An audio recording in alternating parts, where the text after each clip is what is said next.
नमस्कार, मैं रवीश कुमार। उत्तरी गजा में सारे अस्पतालों ने काम करना बंद कर दिया है।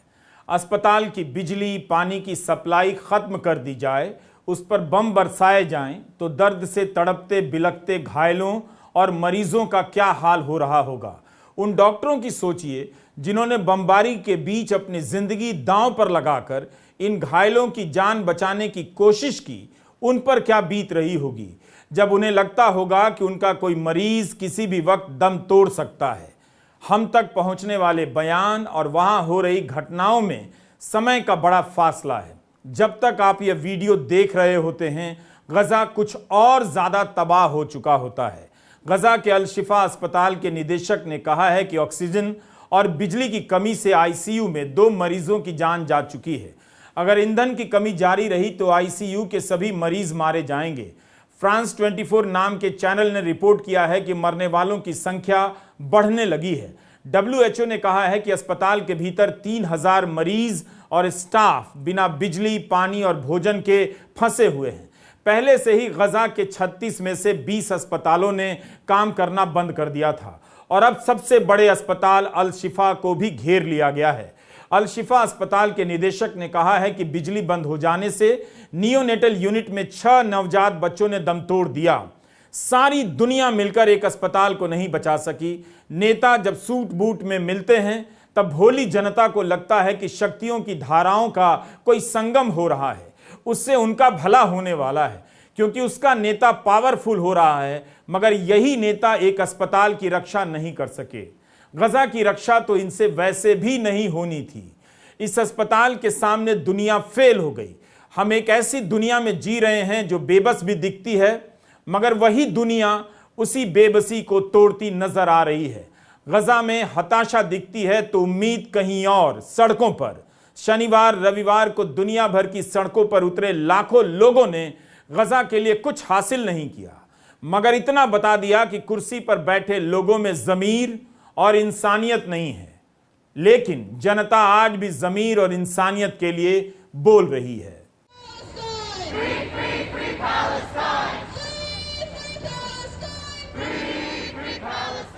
विरोध की यह आवाज इस्राएल की बमबारी के आगे कुछ भी नहीं है, मगर इन आवाजों ने साबित कर दिया है कि इस्राएल जमीन के छोटे से टुकड़े को चारों तरफ से घेर कर विजेता बन सकता है, मगर वह दुनिया के सारे लोगों का दिल नहीं जीत सकता। प्रदर्शनों में आने वाले लोगों की यह संख्या इस्राएल की नैतिक हार का इजहार कर रही है। हम आज के वीडियो में इन प्रदर्शनों के बारे में भी बात करेंगे। पहले गजा का हाल जान लेते हैं। गजा का सबसे बड़ा अस्पताल अल शिफा अब अस्पताल ही नहीं रहा। उसे चारों तरफ से इस्राएल के टैंकों ने घेर लिया है और ड्रोन से गोलीबारी हो रही है। विश्व स्वास्थ्य संगठन के महानिदेशक ने कहा है कि अल शिफा ने अस्पताल के रूप में काम करना बंद कर दिया है। लगातार बमबारी और गोलीबारी से अस्पताल के कर्मचारियों के लिए वहां काम करना बहुत मुश्किल है। अस्पताल में भर्ती मरीज भी मारे जा रहे हैं और उनकी संख्या भी तेजी से बढ़ रही है। इस्राएल बार बार कहता है कि हमास ने इसके तहखाने में आतंकी ठिकाना बना लिया है।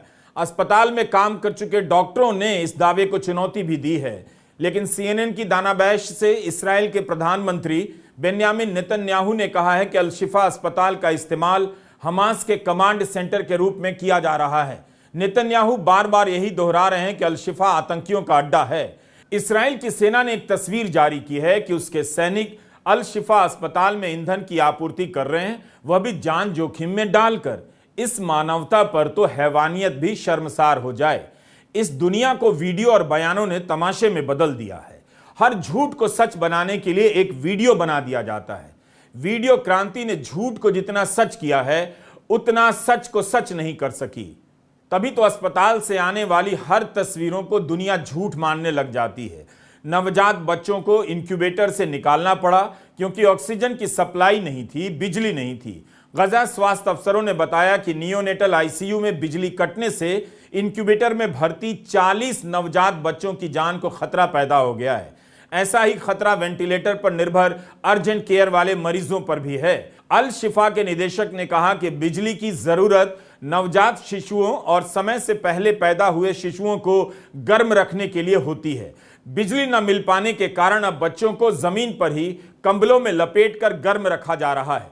इस्राएल की सेना ने कहा है कि उसने नवजात बच्चों को सुरक्षित निकालने का प्रस्ताव रखा था, लेकिन हमास ने स्वीकार नहीं किया।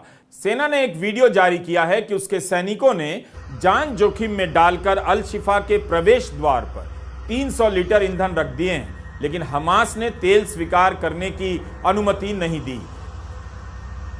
जिस इस्राएल ने आम लोगों को नहीं बख्शा, वह वीडियो बनाकर बता रहा है कि कितना दयावान है।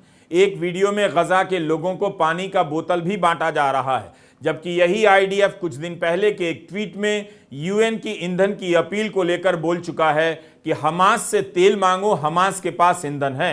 अल शिफा अस्पताल के डायरेक्टर डॉक्टर मोहम्मद अबू सलमिया ने अल जजीरा से कहा है कि चारों ओर फैली लाशों को हम फ्रीजर में नहीं रख पा रहे हैं, क्योंकि फ्रीजर ने भी काम करना बंद कर दिया है। इस कारण से हमने अस्पताल के नजदीक एक बड़ा सा गड्ढा खोद दिया है। बहुत अमानवीय स्थिति है, हालात बेकाबू हैं, सैकड़ों लाशें सड़नी शुरू हो चुकी हैं। डॉक्टर मैट्स गिलबर्ट ने अल जजीरा से कहा कि इस्राएली स्नाइपर खिड़कियों से अस्पतालों के अंदर तक गोली चला रहे हैं। गोली लगने से नियोनेटल आईसीयू की एक नर्स की मौत हो गई। अल शिफा अस्पताल एक वॉर जोन में बदल चुका है। डॉक्टरों ने इस अस्पताल पर इस्राएल के हमले को धीमी गति से किया जाने वाला जेनोसाइड बताया है। इन ब्यौरों को पढ़ना आसान नहीं। क्या हम केवल पढ़ने के लिए पढ़े जा रहे हैं, या उस जनमत पर इसका कुछ भी असर हो रहा है जिससे उम्मीद की जाती है कि वो अपने नेता को कभी इतना शक्तिशाली नहीं बनाएगी जो सत्ता की हनक में सनक जाएगा और उसी जनता को कुचलने लग जाए। अस्पताल के निदेशक का बयान है कि अस्पताल के परिसर में जो भी चलता दिख रहा है उस पर स्नाइपर हमला कर रहे हैं। शनिवार रात शिफा के इर्द गिर्द भयंकर बमबारी और गोलीबारी की खबरें आई हैं। ऐसे भी माँ बाप हैं जिन्हें अल शिफा के वार्ड में अपने नवजात बच्चों को छोड़कर भागना पड़ा है, क्योंकि वो इस शहर में अब नहीं रह सकते। बच्चों की कोई जानकारी भी उन्हें नहीं मिल पाती कि कहाँ हैं। अस्पताल से आने वाली खबरों का भी अता पता नहीं, कुछ आती हैं, कुछ बीच में रह जाती हैं। अल शिफा का कार्डियो वार्ड बंद हो चुका है। अल जजीरा ने लिखा है कि इस्राएल ने अल शिफा के कार्डियक वार्ड को तबाह कर दिया है। उसके टैंकों ने अस्पतालों को घेर लिया है और चारों तरफ तैनात स्नाइपर और ड्रोन लगातार गोलियां बरसा रहे हैं। इस हालत में कोई भी अस्पताल के रूप में काम नहीं कर सकता। दूसरे अस्पतालों का क्या हाल है बताना मुश्किल है। गजा में घायलों और बीमार के लिए कायदे की कोई जगह नहीं बची। इंडोनेशिया अस्पताल के चारों तरफ भी बमबारी हो रही है। फलस्तीनी रेड क्रेसेंट सोसाइटी ने कहा है कि गजा का दूसरा सबसे बड़ा अस्पताल अल कुद्स भी बंद हो चुका है। 11 नवंबर को रेड क्रेसेंट सोसाइटी कह रही थी कि इस्राएल के टैंक अल कुद्स अस्पताल से बस 20 मीटर दूर हैं। उनका बयान था कि अस्पताल पर बमबारी हो रही है, गोलियां चल रही हैं। अभी अस्पताल भी बंद हो चुका है। यहां पर ईंधन पूरी तरह खत्म हो गया है। रेड क्रेसेंट ने कहा है कि गजा की स्वास्थ्य प्रणाली ध्वस्त हो गई है। इसके लिए उनकी संस्था अंतर्राष्ट्रीय समुदाय और चौथे जिनीवा कन्वेंशन पर दस्तखत करने वाले देशों को जिम्मेदार मानती है। कहा जा रहा है कि यह अस्पताल पिछले एक हफ्ते में पूरी तरह से दुनिया से कट चुका है। यहां भी हजारों लोग शरण ले रहे थे। अल शिफा के कैंपस में भी हजारों लोगों के शरण की बात की जा रही थी। गजा की 23 लाख आबादी में से 17 लाख से अधिक लोग विस्थापित हो चुके हैं। यह इतनी बड़ी तबाही है कि इसे देखना और समझना हर किसी के बस की बात नहीं। हर अखबार कुछ अलग कहता है। ज्यादातर इस्राएल के साथ नजर आते हैं। उसी की बात का डंका बज रहा है। गनीमत है कि जनता सड़कों पर आ गई है और अखबारों और चैनलों के खिलाफ बोलने लग गई है। आप तक खबरें नहीं पहुंचती होंगी, मगर इस्राएल के भीतर भी गजा पर हमले और कब्जे का विरोध हो रहा है। जिन परिवारों के लोगों को हमास ने बंधक बनाया, वो नेतन्याहू के खिलाफ प्रदर्शन कर रहे हैं, ये कहते हुए कि अभी तक उनकी रिहाई के लिए कोई ठोस कार्रवाई नहीं हुई। उन्हें लगता है कि युद्ध जारी रखने से उनके अपनों की सुरक्षा खतरे में पड़ सकती है। हालांकि वो फलस्तीनियों को दी जाने वाली सहायता के पक्ष में भी नहीं हैं। इस मामले में अमेरिकी दबावों और बयानों को लेकर भरोसा करना मुश्किल होता जा रहा है। यह अफसोस की बात है कि कोई भी नेता जनता की तरफ से नहीं बोल रहा। नेतन्याहू के पास भले ही ताकतवर देशों के प्रधानमंत्रियों और राष्ट्रपतियों का समर्थन है, मगर शनिवार और रविवार के दिन दुनिया भर की सड़कें उनके विरोध में भर चुकी थीं। यह वीडियो लंदन का है। कहा जा रहा है कि शहर के इतिहास में इतने लोग कभी सड़क पर नहीं आए। मेट्रोपॉलिटन पुलिस का दावा है कि रविवार को 3 लाख लोगों ने लंदन में मार्च किया है, जबकि फलस्तीनी समर्थकों का कहना है कि यह संख्या 8 लाख तक हो सकती है और यह ब्रिटेन के इतिहास की सबसे बड़ी रैली है। प्रदर्शन शांतिपूर्ण रहा और लोग नारे लगा रहे थे कि सीज फायर हो, युद्ध विराम हो, फलस्तीन को न्याय मिले।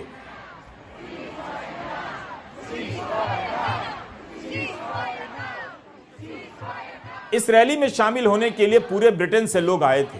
क्या इस रैली का प्रधानमंत्री सुनक और वहां के विपक्षी दल के नेता, लेबर पार्टी के नेता केर स्टारमर पर कोई फर्क पड़ेगा? क्या वे युद्ध विराम की बात करेंगे?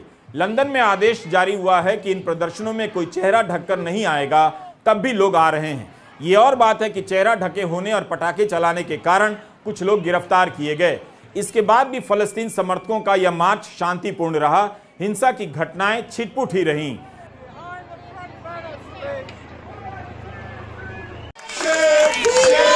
Act of neutrality. We want our government to go out and fight for a unity, for peace resolution at the UN to enforce a ceasefire. We want them to demand an arms embargo on Israel. We want them to block US weaponry transiting our shores. We want our naval vessels to bring humanitarian aid to Gaza. In this way, we are. London में होने वाले मार्च को लेकर police दुविधा में फंस गई है। पुलिस पर आरोप लग रहे हैं कि वह फलस्तीन समर्थकों के मार्च के खिलाफ कठोर कार्रवाई नहीं कर रही है, मगर इस्राइल समर्थक दक्षिण पंथियों के संगठन के मार्च के खिलाफ कठोर कार्रवाई करती है। रविवार को इनकी भी रैली हुई। ब्रिटेन की गृह सचिव सुएला ब्रेवरमन ने कह दिया कि पुलिस फलस्तीनी समर्थक रैलियों की मदद कर रही है। उनका कहना था कि यह मार्च नहीं है, भीड़ है, ये फलस्तीनी समर्थक नहीं हैं, हमास के समर्थक हैं, यह हेट मार्च है। कहा जा रहा है कि दक्षिण पंथी गृह सचिव के बयान से इस्राइल समर्थकों का हौसला बढ़ा और पुलिस पर हमले भी। ब्रेवरमन को पद से हटा दिया गया है, यानी जन दबाव कहीं ना कहीं किसी और रूप में काम कर रहा है। पुलिस का कहना है कि इस तरह के बयानों के बाद से इस्राइल समर्थक रैलियों में लोग बहुत ज्यादा आक्रामक होने लगे हैं, पुलिस के साथ हिंसा करने लगते हैं। इन रैलियों में एक धर्म विशेष के खिलाफ आपत्तिजनक नारे लगाए जा रहे हैं, फलस्तीन के झंडे फाड़े जा रहे हैं। इन रैलियों में गिरफ्तारी की संख्या 100 से भी अधिक है। फलस्तीन समर्थकों की रैलियां आमतौर पर शांतिपूर्ण रही हैं, 10 से भी कम गिरफ्तारी हुई। केप टाउन से लेकर पेरिस तक में प्रदर्शनकारी फिर से लौटे और दुनिया को याद दिला गए कि जनमत का सारा हिस्सा गजा पर हमले के साथ नहीं है।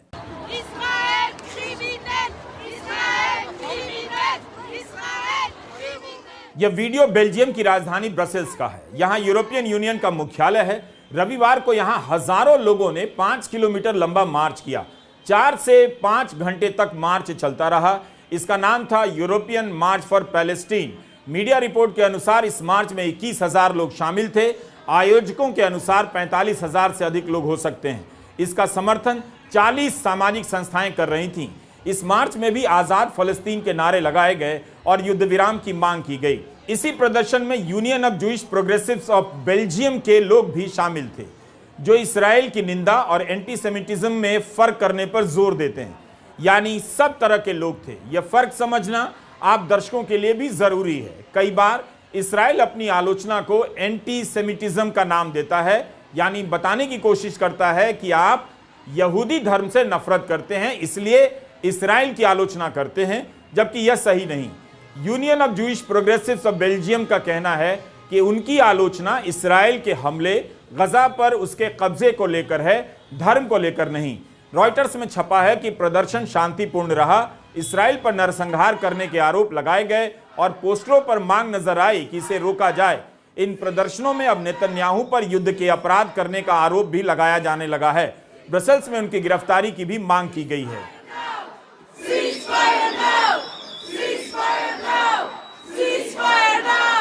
न्यूयॉर्क और वॉशिंगटन से लेकर अमेरिका के दूसरे शहरों में भी फलस्तीन के समर्थन में मार्च हो रहे हैं। ऑस्टिन शहर में भी बड़ा मार्च निकला है।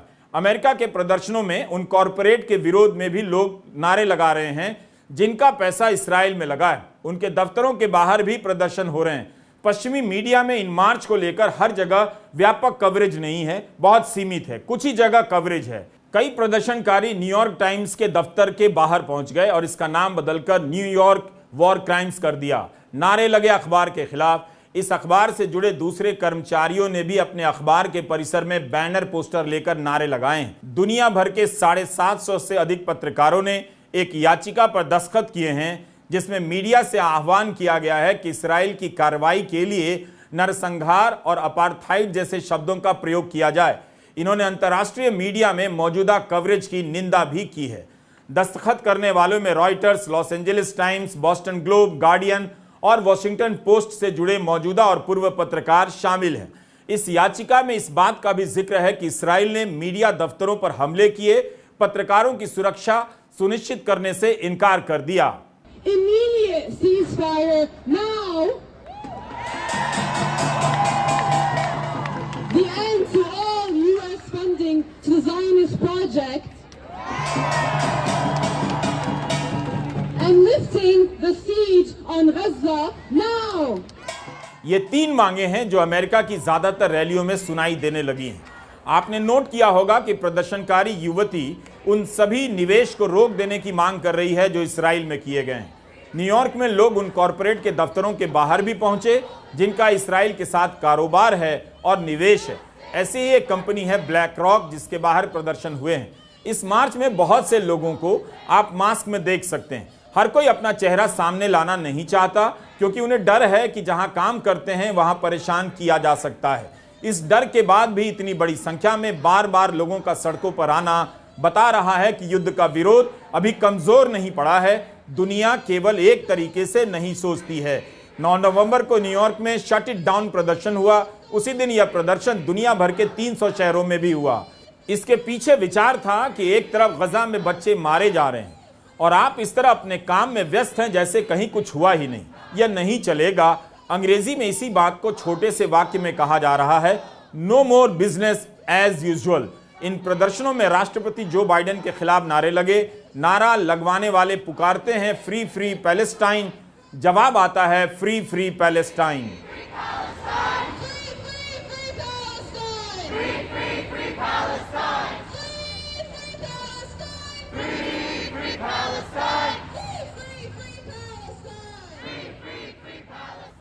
मांग की जा रही है कि फलस्तीनी नरसंहार के लिए अमेरिकी सहायता बंद हो। कहीं से भी इन प्रदर्शनों में शामिल होने वाले लोग सिर्फ मुसलमान नहीं हैं, यहूदी भी हैं, ईसाई भी हैं और अलग अलग देशों के नागरिक भी हैं। कई जगहों पर देखा गया है कि लोग समुद्री जहाज़ों को भी रोक रहे हैं जिनमें इजराइल की मदद के लिए सामान ले जाए जा रहे हैं। इन प्रदर्शनों से कई बात निकल कर आती है। हमें सोचना चाहिए कि कॉरपोरेट का विरोध क्यों हो रहा है। जनता का एक बड़ा हिस्सा अब यह समझने लगा है कि मामला केवल निवेश का नहीं, इसके पीछे सत्ता के छोटे मगर मजबूत तंत्र के खेल का है। इसका युद्ध के फैसलों से गहरा संबंध होता है। यह तंत्र जनता के लिए होता तो उसकी बातों को सुनता, मगर अपने धंधे की आवाज को ही सुनता है। इसलिए भी सड़कों पर उतरी जनता की ये तस्वीरें हैं, काफी महत्व रखती हैं। यही इस वक्त की सबसे बड़ी तस्वीर है। अफसोस कि जनमत गजा की तबाही को रोक नहीं सका, मगर उसकी इन तस्वीरों ने बता दिया कि विरोध के स्वर अभी जिंदा हैं और उसमें जान है। मैक्सिको तो एक गरीब देश है। इसकी चर्चा आपने तभी सुनी होगी जब यहां से अमेरिका में घुस रहे लोग पकड़े जाते हैं और मारे जाते हैं। अमेरिका मैक्सिको की सीमा पर दीवारें खड़ी करने में लगा है, मगर इसी मैक्सिको के लोग यह समझ रखते हैं कि हमास के बदले गजा की जनता को सामूहिक दंड देना नैतिक नहीं है, आम लोगों को मार देना नरसंहार है। इन प्रदर्शनों में खास बात है उन यहूदियों का आना जिनके पूर्वज हिटलर के नरसंहार में खत्म कर दिए गए या किसी तरह बच गए। जूइश वॉइसेस फॉर पीस एक बड़ी आवाज बनकर उभरा है। इस संस्था को वामपंथी, यहूदी और ज़ायनिस्ट विरोधी माना जाता है। इस संस्था ने अमेरिका में कई सारे प्रदर्शनों का आयोजन किया। दुनिया यह भी देख रही है कि कई सारे यहूदी इस्राएल के हमले के साथ नहीं हैं। तो एक समय आ गया है जब चुप रह जाना धोखा हो गया है। लाखों लोगों ने अपनी चुप्पी तोड़ी है। उनकी आवाज को मीडिया आप तक नहीं पहुंचने दे रहा, मगर लोग सड़कों पर चल रहे हैं, नारे लगा रहे हैं। एक ऐसे वक्त में जब मीडिया और हुक्मरान जनता का साथ छोड़ दें तो जनता को यही करना चाहिए, चलना चाहिए, खुद से बात करनी चाहिए, पड़ोसियों से मुलाकात करनी चाहिए। यह खबर हमने इस्राएल के अखबार हारेत से ही ली है। पिछले शनिवार हमास के हमले में अपनों को गंवाने वाले परिवारों ने नेतन्याहू के घर के बाहर प्रदर्शन किया। लोगों ने पुलिस के बैरिकेड तोड़े और नेतन्याहू के इस्तीफे की मांग की। प्रदर्शन हिंसक भी हुआ। प्रदर्शनकारियों ने नेतन्याहू पर लोगों की मौत की सीधी जिम्मेदारी डाली। हारेस अखबार ने इस प्रदर्शन पर विस्तृत रिपोर्ट छापी है। प्रदर्शन में शामिल हुए लोगों ने कहा कि नेतन्याहू देश के लिए खतरा हैं, उन्हें युद्ध के बीच में ही अपनी गद्दी छोड़नी चाहिए। प्रदर्शन में शामिल परिवार कह रहे हैं कि नेतन्याहू युद्ध के अपराधी हैं, वो युद्ध तभी रोकेंगे जब इसमें उनका हित होगा, उन्हें बर्खास्त नहीं करना चाहिए, जेल जाना चाहिए। यह वीडियो लंबा है मगर त्रासदी उससे भी बड़ी। रील्स देखने वाले दर्शकों के जमाने में विस्तार से बात करना भी एक रिस्की काम है, लेकिन हिंदी प्रदेश के दर्शक इस त्रासदी से कैसे अनजान रह सकते हैं। अगर चुप रहना धोखा है तो समय पर नहीं जानना भी अपने आप को धोखे में डालना है। गजा में लाशें सड़ रही हैं, दफनाने की जगह नहीं है। किस संस्था से निराश हो, किससे उम्मीद रखें, पता नहीं। यूरोपियन यूनियन से भी अलग अलग आवाजें आ रही हैं। एक तरफ यूनियन ने सामूहिक तौर पर तुरंत ठहराव और नागरिकों की सुरक्षा को लेकर बयान जारी किया है, वहीं दूसरी ओर जर्मनी, ऑस्ट्रिया और चेक रिपब्लिक ने सीज फायर की मांग का विरोध किया है। आयरलैंड, बेल्जियम और स्पेन ने खुलकर सीज फायर की बात की है। कुछ देशों ने केवल अल्प विराम की बात की है। रूस के खिलाफ धड़ाधड़ प्रतिबंध पास होने लगे थे। इसराइल के खिलाफ क्या ऐसा कुछ सुना है आपने? सुनेंगे भी नहीं। भारत में सैकड़ों करोड़ों रुपए फूंक दिए गए G20 पर। 2 हफ्तों तक आपको बताया गया कि भारत विश्व गुरु बन गया है।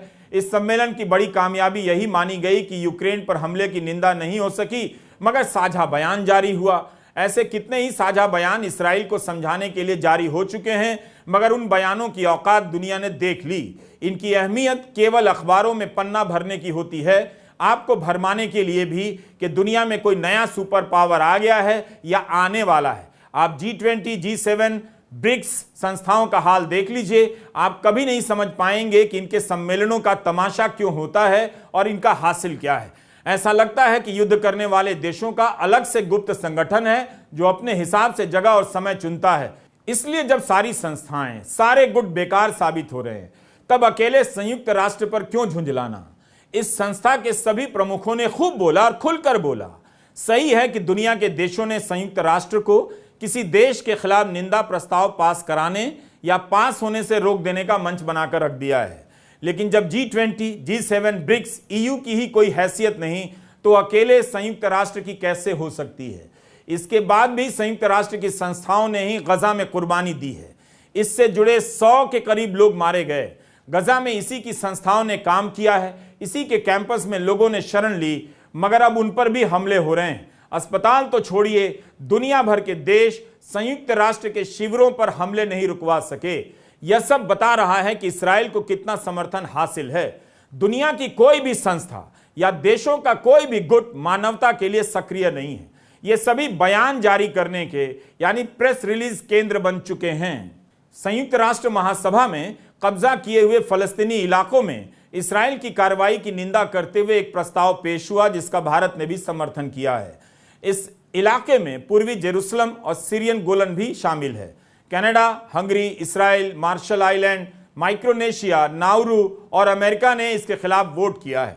145 देशों ने इस प्रस्ताव के पक्ष में वोट कर इसराइल की निंदा की है। भारत के अलावा फ्रांस, जापान, चीन, रूस, दक्षिण अफ्रीका, ब्रिटेन ने भी प्रस्ताव के समर्थन में वोट दिया है। इस प्रस्ताव में इस्राएली सेटलर समुदाय की सभी गतिविधियों को रोकने की मांग की गई। कुछ दिन पहले भारत ने महासभा द्वारा गजा पर किए जा रहे हमले के मानवीय ठहराव के प्रस्ताव पर वोट नहीं किया था। इसराइल इस प्रस्ताव की बिल्कुल परवाह नहीं करेगा। वह तो संयुक्त राष्ट्र की फंडिंग रोक देने का अभियान चला रहा है।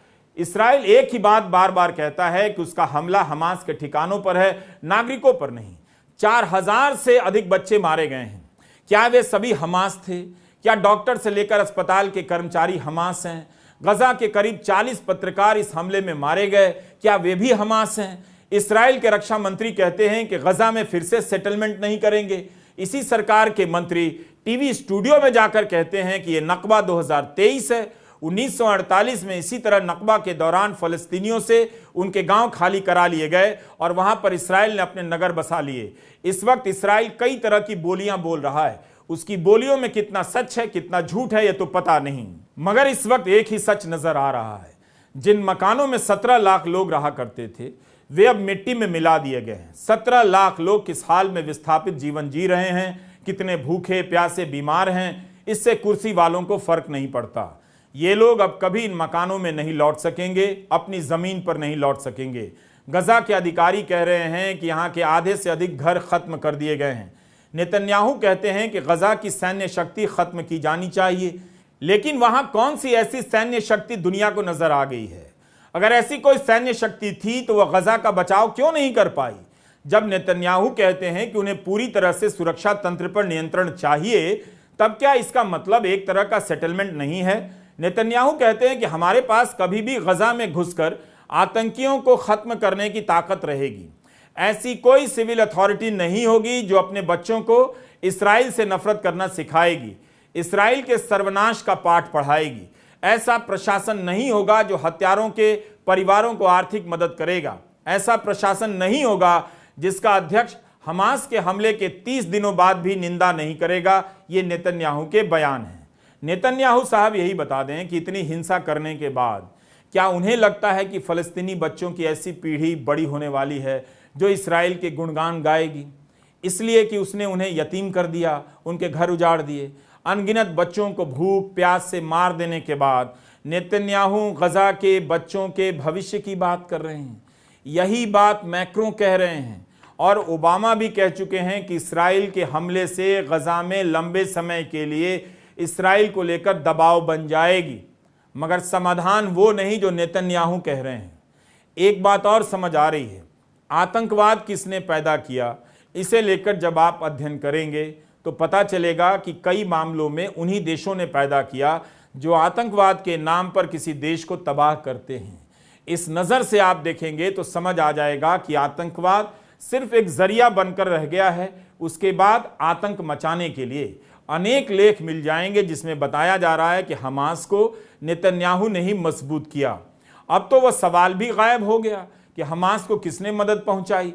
अगर हमास ही समस्या है तो इसकी जांच होनी चाहिए कि इसे खड़ा किसने किया। इस्राइल में हो रहे प्रदर्शनों में नेतन्याहू पर हमास को खड़ा करने के आरोप लग रहे हैं, लेकिन जांच तो होती नहीं। कौन करेगा?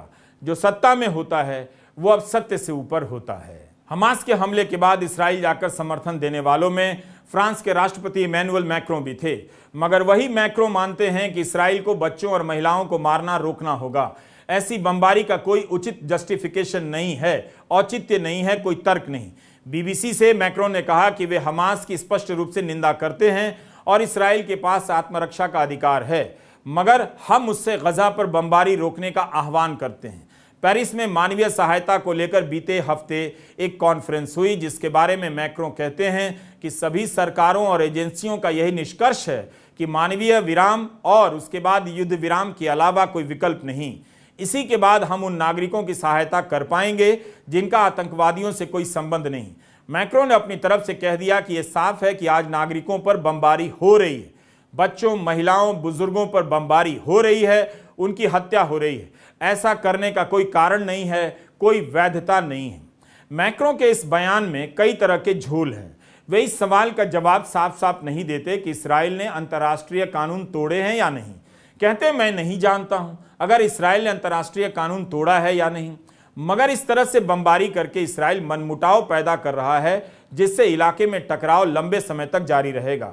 इस बयान में बहुत चालाकी है। अब तक जो हुआ उससे इस्राइल को माफी भी दे रहे हैं, बचने का रास्ता। अगर उन्हें गलत लगता है तो युद्ध अपराध और नरसंहार की बात करनी चाहिए थी, मगर मैक्रों ने इन शब्दों का इस्तेमाल नहीं किया। नेतन्याहू को यह बात पसंद नहीं आई। उन्होंने कह दिया कि मैक्रों ने ऐसा बोलकर तथ्यात्मक और नैतिक तौर पर गंभीर गलती की है। हमास गजा में जो कर रहा है वो कल पेरिस, न्यूयॉर्क या दुनिया में कहीं भी करेगा। दुनिया के देशों को हमास की निंदा करनी चाहिए, इस्राइल की नहीं। हमास ही नागरिकों को निकलने नहीं दे रहा है। इस्राइल ने उसे गलियारे पर हमला नहीं किया जिससे उत्तरी गजा के लोगों को बचने का रास्ता दिया गया है, उस पर हमला हमास कर रहा है। नेतन्याहू अपनी जवाबदेही स्वीकार नहीं करते कि एक सुरक्षित मुल्क पर हमास का हमला कैसे हो गया। CNN के पत्रकार ने जब इसके लिए जवाबदेही की बात की तो पलट कर कह दिया, 1941 में जब जापान ने पर्ल हार्बर पर हमला किया तब क्या अमेरिका के राष्ट्रपति फ्रैंकलिन रूजवेल्ट से लोगों ने पूछा था क्या 9/11 के हमले के बाद बुश की जवाबदेही की बात की गई थी? नेतन्याहू कहते हैं कि अभी सारा ध्यान जीत पर है। इसराइल कभी इतना एकजुट नहीं हुआ। हम चाहते हैं कि गजा के किसी भी नागरिक को नुकसान ना पहुंचे, इसलिए हम सेफ कॉरिडोर बना रहे हैं, लेकिन हमास लोगों को जाने नहीं दे रहा। नागरिकों की मौत त्रासदी है और इसका जिम्मेदार हमास है। नेतन्याहू की बातों को सुनेंगे तो लगेगा कि इस वक्त दुनिया के यही विश्वगुरु हैं और शांति के सबसे बड़े पुजारी उपदेशक हैं। वे नागरिकों की मौत को त्रासदी भी बता देते हैं, जबकि उन्हीं की सेना रिफ्यूजी कैंप पर बम बरसा रही है। उनसे बड़ा दयालु कोई नजर नहीं आता। एक तरफ कहते हैं जहां तक अस्पतालों का सवाल है हम काफी सावधानी बरतते हैं, लेकिन हम आतंकवादियों को भी नहीं छोड़ने वाले। हमने 100 से अधिक मरीजों को निकाला है।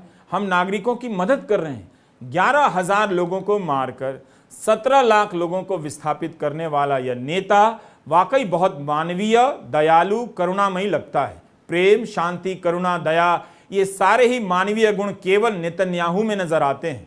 उन 4,000 बच्चों में तो कोई गुण ही नहीं था जो नेतन्याहू के बमों से मार दिए गए। आप सभी को यह नई मानवता मुबारक। नमस्कार, मैं रवीश कुमार।